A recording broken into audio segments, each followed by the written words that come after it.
Hey everyone, this is EdwardLinder, and today I want to talk about bags. Bags come in a lot of board games, and a lot of times they're there to keep your components easy and separated. But I just want to tell you today, if you already have a management style of how you like to store your games, great. But this is just kind of tips about what I normally do with bags and how they help my setup time a lot easier when I set up games. I save every single bag because sometimes bags are large and sometimes they're small, and sometimes they come in handy all the way around. And the reason why I save every single bag is because of game setup.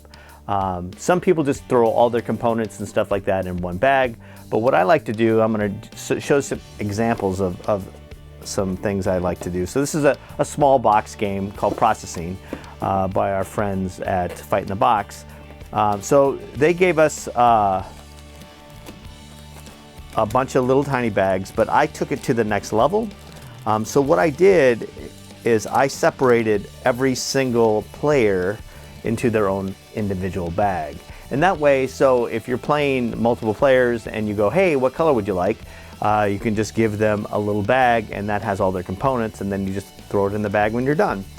Makes up setup time and teardown time a lot easier because everybody goes, oh, well, I better put my stuff away, and they have their own individual bag. Then I also keep all of the components that are, separated and could get lost in its own bag as well. So this is an example of components that are in separate bags, as well as components that are for everybody in one bigger bag.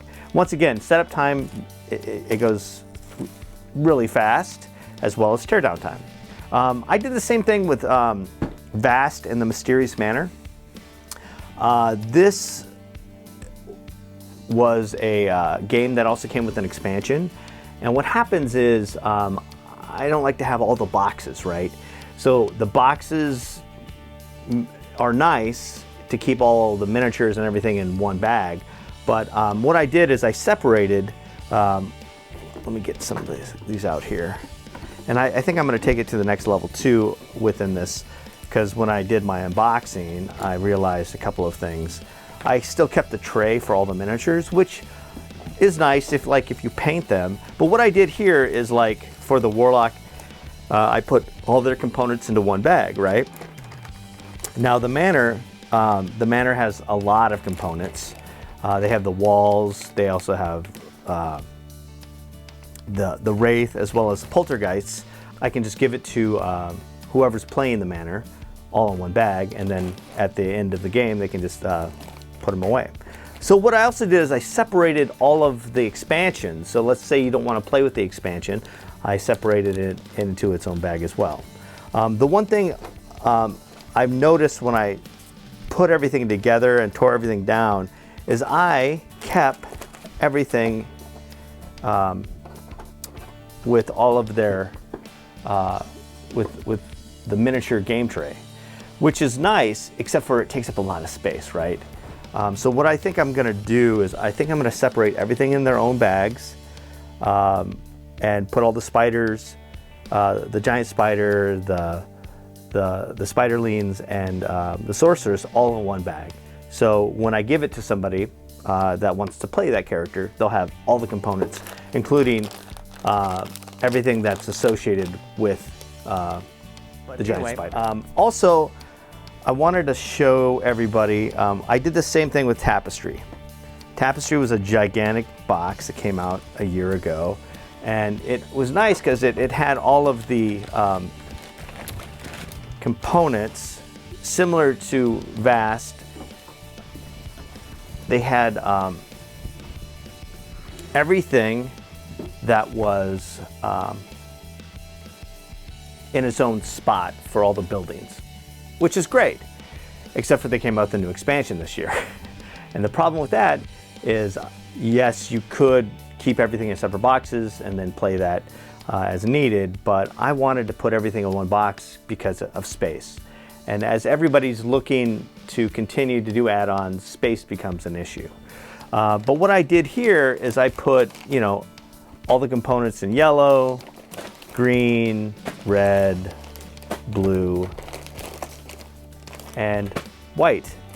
And then I keep all the dice in its own bag. But see, what I did here is I put all of the expansion miniatures into one bag, and then I put all the game in itself into another bag, all the building miniatures.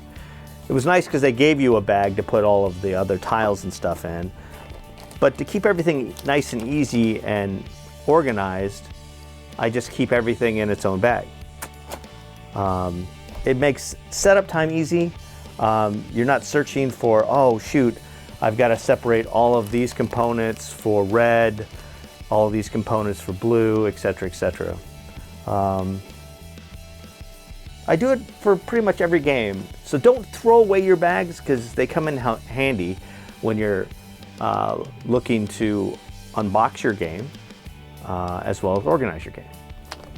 So hopefully you found that interesting. I wanted to kind of do a DIY kind of setting of some of the things that I do for my games. Hopefully you did find it interesting. Please like and subscribe, and I'm going to do some more of these type of videos because I think they are helpful for people that are lack of space, as well as to try to upgrade their games and their setup time.